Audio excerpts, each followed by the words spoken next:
আসসালামু আলাইকুম আর রহমতুল্লাহ। আপনারা যারা সৌদি আরব বসবাসরত প্রবাসীরা আছেন তারা অনেকেই অসুস্থ হয়ে গেছেন বা আপনার কোনো সমস্যা হয়েছে, আপনি এখন হসপিটালে ভর্তি আছেন, বাট এখানে চিকিৎসা অনেক ব্যয়বহুল হওয়ার কারণে আপনারা বাংলাদেশে যাইতে চান বা বাংলাদেশে গিয়ে চিকিৎসা নিতে চান। সো তাদের জন্য বড় সুখবর নিয়ে আমি মোহাম্মদ সাইমুল ইসলাম আপনাদের সামনে হাজির হয়েছি। সো সুখবরটা হচ্ছে তারা যারা যারা যেতে চান যে একেবারে অসুস্থ প্যারালাইসিস হয়ে গেছে, হাঁটতে পারতেছেন না, তাদের জন্য যারা হচ্ছে পঙ্গু অবস্থায় আছেন, মানে অর্ধেক অসুস্থ অবস্থায় আছেন, বাকি ট্রিটমেন্টটা বাংলাদেশে গিয়ে নেবেন তাদের জন্য।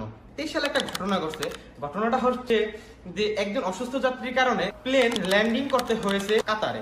সো এই জন্য এখন বর্তমান বাংলাদেশ এয়ারলাইন্স খুব কড়াকড়ি হয়ে গেছে যে অসুস্থ ব্যক্তি হলে অবশ্যই এয়ারলাইন্স থেকে পারমিশন নিতেই হবে, কেননা তার জন্য যদি ল্যান্ড করতে হয় তো এয়ারলাইন্সের অনেক ক্ষতি হয়ে যায় এবং কি ব্যয়বহুল একটা বিষয় ইমার্জেন্সি ল্যান্ডের জন্য। সো এই জন্যই এয়ারলাইন্স এরকম নীতিমালা দিয়ে দিচ্ছে। সো আপনারা যারা যারা যেতে চান যে অসুস্থ অবস্থায় আছেন, প্যারালাইস অবস্থায় আছেন, তাদের জন্য সুখবর।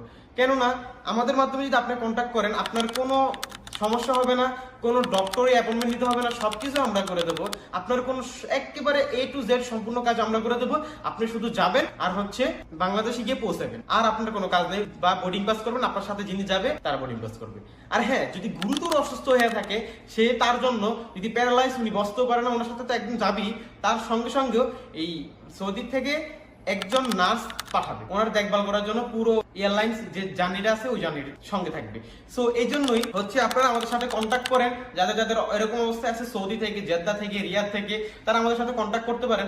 আমরা আপনাদের যথেষ্ট পরিমাণ সাহায্যে থাকবো। সো আমি মোহাম্মদ সাইমুল ইসলাম, আমার নাম্বার ডেস্কে দেওয়া আছে।